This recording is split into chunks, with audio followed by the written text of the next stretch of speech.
আসসালামু আলাইকুম রহমতুল্লাহ। কাছে দূরে দেশের প্রবাসের যারা আজকে আমাদের এই ভিডিওটি দেখছেন, আপনাদের সবাইকে, বিশেষ করে বর্তমানে বাংলাদেশের সর্ববৃহৎ 10 দলীয় যে জোট, এই জোটের পক্ষ থেকে আপনাদের সবাইকে আন্তরিক মোবারকবাদ এবং ধন্যবাদ জানাচ্ছি। সম্মানিত সুধী, আমরা আজকে বাংলাদেশ খেলাফত মজলিস এর পক্ষ থেকে গাজীপুর 5 আসনে 10 দলীয় জোটের পক্ষ থেকে যিনি নমিনেশন পেয়েছেন, তিনি আমাদের বাংলাদেশ জামাত ইসলামী মনোনীত এবং 10 দলীয় মনোনীত প্রার্থী জনাব মোহাম্মদ খায়রুল হাসান ভাই। তার আজকে নির্বাচনী প্রচারণায় আজকে আমরা আনুষ্ঠানিকভাবে আমাদের দলীয় পক্ষ থেকে আমরা আজকে কালীগঞ্জ পৌরসভায় নির্বাচনী প্রচারণায় নেমেছি। আলহামদুলিল্লাহ বেশ কিছু জায়গা আমরা গিয়েছি, মানুষকে বলেছি এবং খায়রুল হাসানের পক্ষ থেকে এবং 10 দলীয় পক্ষ থেকে সবাইকে সালাম জানিয়েছি, ব্যাপক সাড়া পেয়েছি। ইনশাল্লাহ আপনারা যারা আছেন আপনাদের কাছে দোয়া চাই এবং যেখানে আছেন আমাদের এইটি সবার কাছে আমাদের এই মেসেজটি পৌঁছে দিবেন।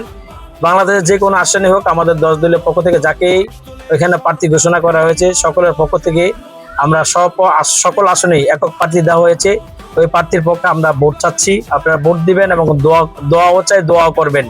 বিশেষ করে আমাদের কালীগঞ্জের 10 দলীয় সমর্থিত প্রার্থী খায়রুল হাসান ভাইয়ের পক্ষ থেকে আমাদের এই মেসেজটি যারা প্রবাসে দেখছেন, আপনাদের প্রবাসেও ভোট দেওয়ার ব্যবস্থা আছে, আপনারা সর্বোচ্চ ভোট দিবেন। পাশাপাশি হায়ের পক্ষ আমরা একটা ভোট চাচ্ছি, আমরা হায়ের পক্ষ ভোট দেব এবং 10 দলীয় সমর্থিত প্রার্থী খায়রুল হাসান ভাই পক্ষ থেকে আপনাদেরকে সালাম এবং 10 দলীয় সকল নেতার পক্ষ থেকে আপনাদের সবাইকে সালাম জানাচ্ছি এবং কালীগঞ্জের দাঁড়িপাল্লা মার্কায় ভোট চাচ্ছি।